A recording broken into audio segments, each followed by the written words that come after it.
اور جب تمہارے رب نے فرشتوں سے کہا میں زمین میں اپنا نائب بناؤں گا، انہوں نے کہا کیا تو ان کو اپنا خلیفہ بنائے گا جو زمین میں فساد کرے گا اور خون خرابہ کرے گا؟ اور ہم تیری پاکی بیان کرتے ہیں تیری حمد کے ساتھ اور آپ کو بے عیب جانتے ہیں۔ اللہ تعالیٰ نے فرمایا یقیناً میں جانتا ہوں جو تم نہیں جانتے۔ اور اللہ نے آدم کو کل چیزوں کے نام سکھا دیے، پھر ان کو فرشتوں کے سامنے پیش کیا، پھر کہا اب تم بتاؤ مجھ کو ان چیزوں کے نام اگر تم سچے ہو۔ تو وہ بولے تو پاک ذات ہے، ہم تو کچھ نہیں جانتے بس جو تو نے ہمیں سکھا دیا ہے۔ بلا شبہ تو ہی خوب جاننے والا ہے، حکمت والا ہے۔ اللہ تعالیٰ نے فرمایا اے آدم تم بتاؤ ان کو ان چیزوں کے نام۔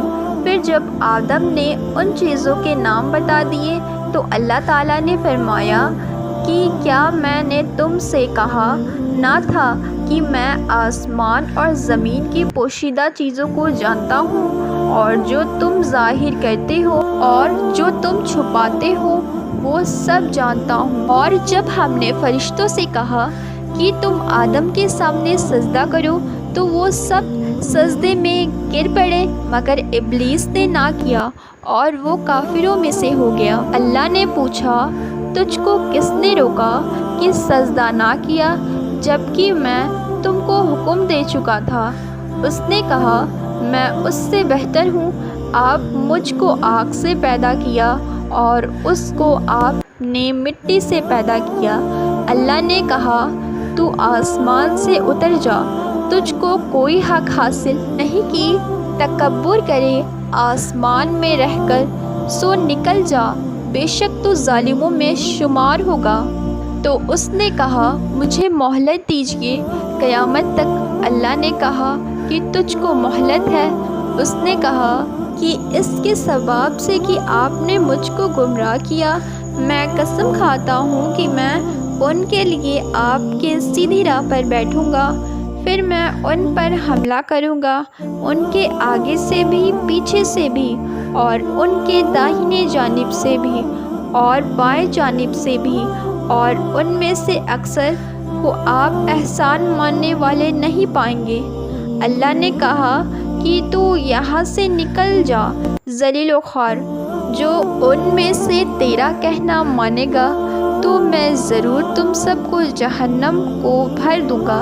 جنت کی ساری نعمتوں کے باوجود آدم علیہ السلام جنت میں اکیلا محسوس کرتے تھے۔ پھر اللہ نے حوا علیہ السلام کو بنایا تاکہ آدم علیہ السلام ان سے سکون پا سکیں۔ اور اے آدم تم اور تمہاری بیوی جنت میں رہو، پھر جس جگہ سے چاہو تم دونوں کھاؤ پیو، لیکن اس درخت کے پاس مت جانا ورنہ تم ظالموں میں سے ہو جاؤ گے۔ پھر شیطان نے ان دونوں کے دل میں وسوسہ ڈالا اور کہنے لگا کہ تمہارے رب نے تم دونوں کو اس درخت سے منع نہیں کیا تھا مگر محض اس لیے کہ تم کہیں فرشتے نہ بن جاؤ یا کہیں ہمیشہ زندے رہنے والوں میں نہ ہو جاؤ۔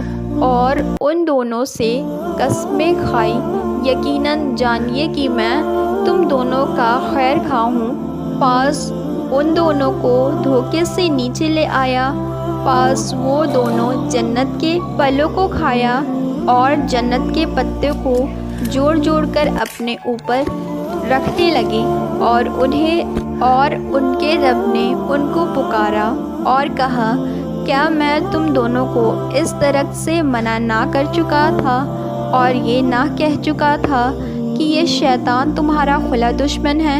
دونوں نے کہا کہ اے ہمارے رب ہم نے اپنے اوپر ظلم کیا، اور اگر آپ ہمیں نہ بخشیں گے اور ہم پر رحم نہ فرمائیں گے تو ہم تو پھر ضرور تباہ ہو جائیں گے۔ اللہ نے فرمایا کہ تم ایسی حالت میں نیچے اتر جاؤ کہ تم آپس میں بعض کے دشمن رہو گے، اور تمہارے لیے زمین پر رہنے کی جگہ ہے اور ایک مدت تک نفع حاصل کرنا۔ اللہ نے فرمایا کہ اب تم کو وہیں زندگی گزارنی ہے اور وہیں مرنا ہے اور وہیں سے پھر پیدا ہونا ہے۔ پھر آدم علیہ السلام نے اپنے ہی رب سے توبہ کی، کچھ الفاظ سیکھ لیا اور توبہ کی تو اللہ نے ان کی توبہ قبول کر لی۔ وہ تو ہے ہی توبہ قبول کرنے والا اور بڑا ہی رحم کرنے والا۔ پھر حضرت آدم علیہ السلام، حوا علیہ السلام دنیا میں رہنے لگے، انہی سے انسان کی نسلیں شروع ہوئی۔ آدم علیہ السلام 900 سال تک زندہ رہ کر وفات پا گئے۔